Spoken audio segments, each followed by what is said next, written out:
Good evening, everybody. Back out here working on the now K-swapped MR-2 Spyder. Next order of operations for this puppy is to get some axles in it. I've got two brand new axles from Mitch Auto Parts. Already got our new half shaft in. So now I just got to determine which one goes where and stuff them in. Let's go ahead and get rolling on that right now. These are the axles that I chose. These are the Mitch Auto Parts 550 horsepower rated K-swap axles. The reason I went with these is simply because the next step up, which would be like a drive shaft shop 5.9, they're like over $2,000, $2,200. So this was the heftiest axle I could get in the price range that these were. And though I haven't used any of their parts yet, man, I can't say enough of a shout out to Mitch Auto Parts. I bought and paid for all this. Nothing here is sponsored or anything like that. And when I made this order, it was like, I don't know, maybe 6 o'clock on a Saturday evening, and the next day at 1 p.m. Sunday, these shipped out, and I had them in my hands within 4 days. We're gonna start on this side with the one coming off the half shaft, and we'll go ahead and get this one thrown in.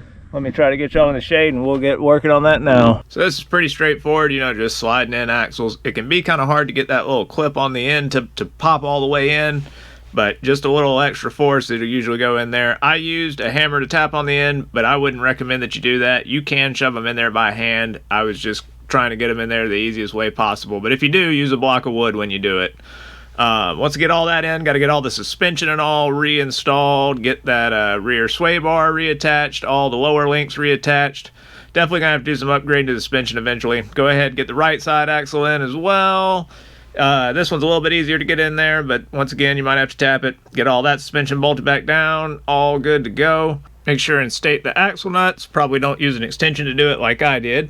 I did have a brake line that was installed upside down when I got this car, so I also flipped that around. It looked like it had been rubbing, so I'll probably have to replace it too. Get the brake lines and ABS wires bolted back down to their brackets, and we should be good to go.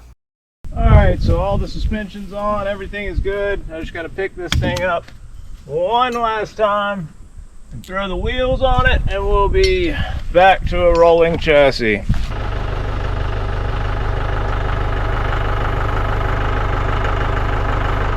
Go ahead and get those bolted on there so I can set it back down on the ground.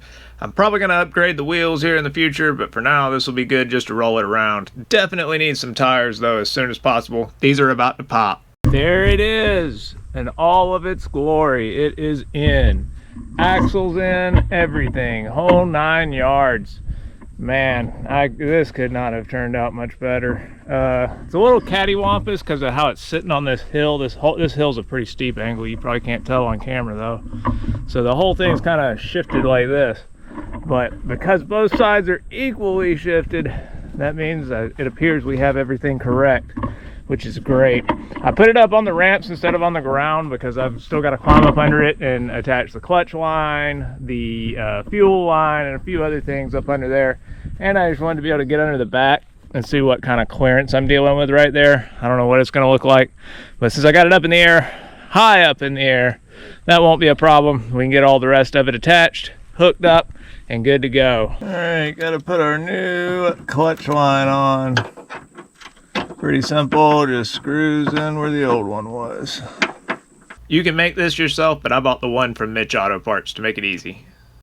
I also had to get this, which is a 6-speed TSX like clutch cover. So I got this off the eBay. I think it was like 40 bucks. Gonna go ahead and install it now. Sorry I did it off camera, but I did not like the way the other one looked. It looked like it was going to leak and the angle wasn't that much better, so I just went ahead and bolted on the stock thermostat. I used regular hose clamps because they were easier to get on because of the lack of room back here, but everything went on pretty easy. I just had to cut a little bit out of the middle of it, and overall I think this is going to work a whole lot better. It's a little bit flat there, but nowhere near, you know, obviously still open, and once it gets pressurized, that'll pop right out. Should work perfect. Had just enough clearance to get around these hard lines. With the one going on that small black hard line there near the top of the head, make sure and use a hose clamp because the spring clamp will not fit. So I gotta take about 4 inches out of this pipe right here so that I can connect it to the head. So I'm just going to go ahead and do that now. I'm going to cut it off at the back and then cut the other part once I get it out. Right there, looks good. That looks good.